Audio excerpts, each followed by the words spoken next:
Olá, internauta da Jovem Pan Online, boa tarde a você, bem-vindo ao nosso espaço online desta segunda-feira. Hoje nós vamos falar sobre a endometriose, quais são as causas, principais sintomas, formas de tratamento e parece que a endometriose não é empecilho nenhum para ser mãe. Nós vamos conversar aqui com Eduardo Schor, que é professor do Departamento de Ginecologia da Unifesp. Doutor, muito obrigada pela presença, boa tarde para o senhor. Boa tarde. Obrigado a você pela oportunidade. Eu falei da questão da maternidade porque a primeira coisa que vem na cabeça quando a pessoa descobre que tem endometriose, puxa vida, não posso ser mãe. Quer dizer, é um mito? Em parte, sim, Patrícia. Como você falou, assim, a grande preocupação que a endometriose é uma doença relativamente pouco conhecida. Então, quando a mulher toma conhecimento da doença, desse nome feio, endometriose, ela começa a pesquisar e ver o que é, o que não é, e pegar informações de, ou eventualmente quem já teve, ou na internet mesmo. E a gente percebe que o pânico inicial é essa teórica impossibilidade de ser mãe, que não é verdade, porque quando a gente fala de endometriose, a gente fala de vários tipos diferentes de doença, então tem doença leve, inicial, que não vai impedir nada dela engravidar quando ela quiser. Então vamos começar explicando aqui para o internauta da Jovem Pan Online o que é a endometriose, quais são esses níveis, esses graus da doença. Então, vamos lá. Existe uma camada que reveste o útero por dentro, que chama endométrio. Essa camada ela é eliminada mensalmente durante a menstruação. Okay. Quer dizer, isso quando a mulher não engravida.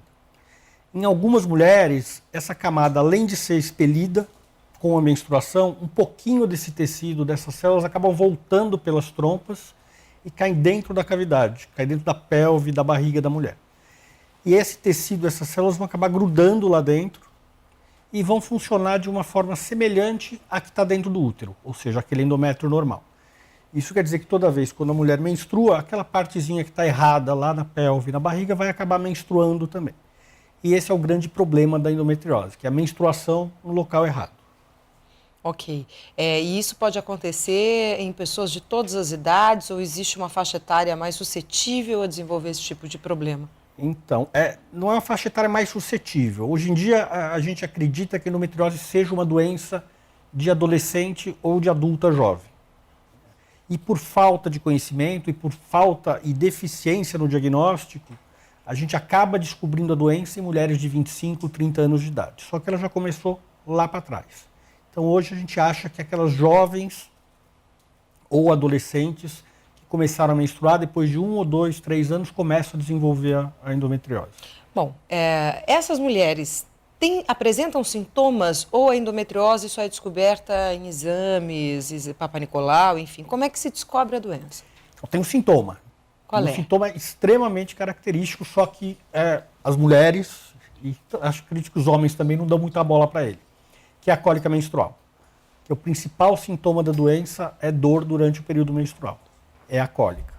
E é uma cólica que a gente chama de um pouquinho diferente daquela cólica, entre aspas, normal. Tradicional. Tradicional. Porque, teoricamente, é normal sentir dor, um incômodo no primeiro, segundo dia. Isso. Depois isso passa? Então, é um incômodo. A diferença não é nem tanto da duração da dor durante a menstruação. A diferença é um pouquinho na intensidade. A gente chama de cólica normal, habitual, aquela mulher que acorda menstruada e aí tem um pouquinho de incômodo, vai lá, toma um antiespasmódico, um anti-inflamatório e acabou, vai trabalhar, vai estudar, a vida normal. Naquela jovem ou naquela mulher que tem endometriose é diferente, porque ela começa tomando um remedinho e aí resolve por um período de tempo, aí depois passa a não resolver, aí ela aumenta a quantidade de remédio, troca o remédio, toma a pílula e a cólica está sempre lá presente, incomodando e atrapalha a qualidade de vida. Você está falando de período menstrual. De período menstrual, tá? Que é o sintoma inicial da doença.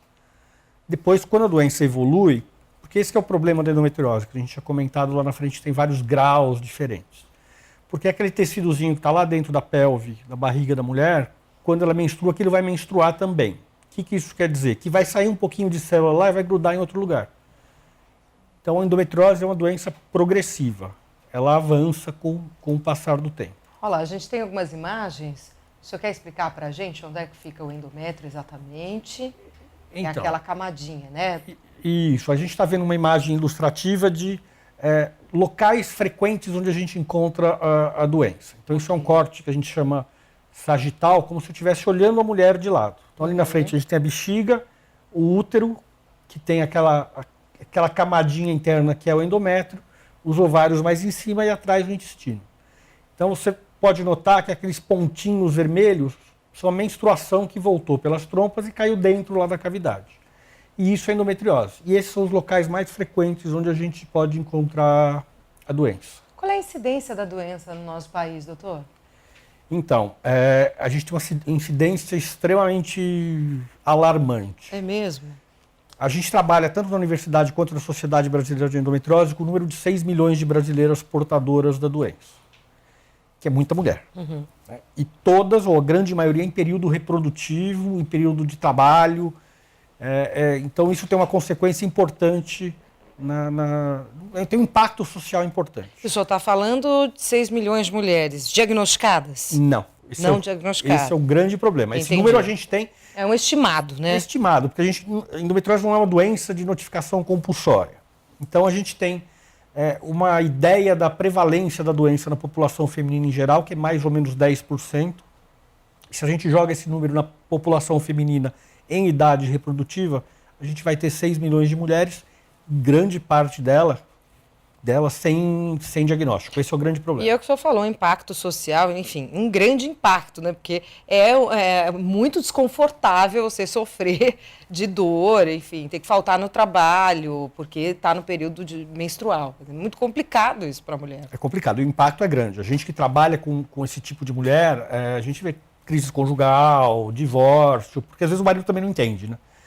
E a mulher perde emprego porque falta todo mês, ou uma vez ou duas vezes por mês, por causa de cólica. E na cabeça do homem ainda é um pouquinho difícil entender que pode existir uma cólica a ponto de a mulher não conseguir realizar suas atividades suas tarefas, sem dúvida. Bom, mas para fechar o diagnóstico, a partir daí das características, dos sintomas, ela vai até o médico, até o ginecologista, e ele solicita alguns exames. A gente solicita alguns exames. O diagnóstico, Patrícia, a gente acredita que ele é eminentemente clínico. Ou seja, se eu estou frente a uma jovem que tem cólica, já fez uso de diversas medicações e a cólica não cedeu, ou a cólica continua incomodando, essa jovem tem endometriose. A gente pede alguns exames para poder mapear a pelve dela, ou seja, para saber aonde está a doença. Sabendo aonde está a doença, eu sei como ou de que forma eu devo tratá-la. O que a gente pede de exame? A ultrassonografia, que é o exame mais habitual, o corriqueiro do ginecologista, não detecta endometriose. Não. O que a gente tem usado com mais frequência é a ressonância magnética. Mas isso não é todo caso, não é toda jovem que tem cólica que precisa sair fazendo uma ressonância magnética. São aquelas jovens que têm a cólica e têm algum indício de doença mais avançada, que a gente chama de endometriose profunda. Entendi. Aí vai para o exame e existe tratamento. Existe tratamento, claro. Cura. Existe cura. Mas quando a gente fala em cura, em tratamento, aí a gente tem que diferenciar os graus de endometriose. Por isso que a gente briga tanto para fazer o diagnóstico precoce. Quanto mais cedo se fizer o diagnóstico, mais fácil o tratamento, menos consequências a gente vai ter.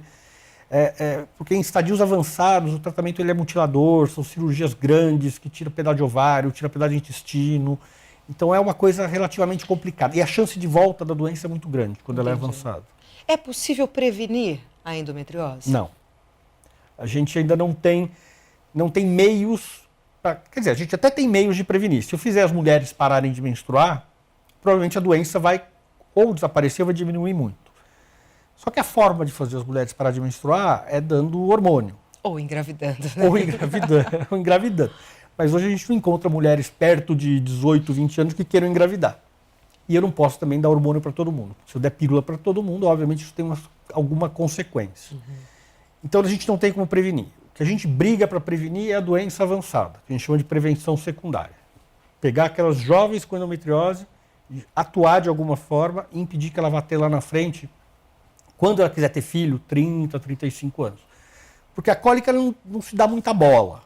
Mas quando ela resolve engravidar com 30, 30 e poucos anos e tem dificuldade, aí sim, aí todo mundo para olhar, saber por que ela não consegue engravidar, e aí aparece a doença, e geralmente a doença em níveis avançados.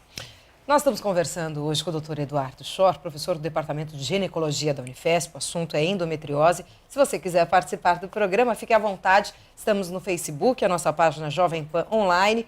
pelo Twitter, @portal Jovem Pan, ou escreva uma mensagem para espaço@jovempan.com.br. Daqui a pouco tem mais. Até já.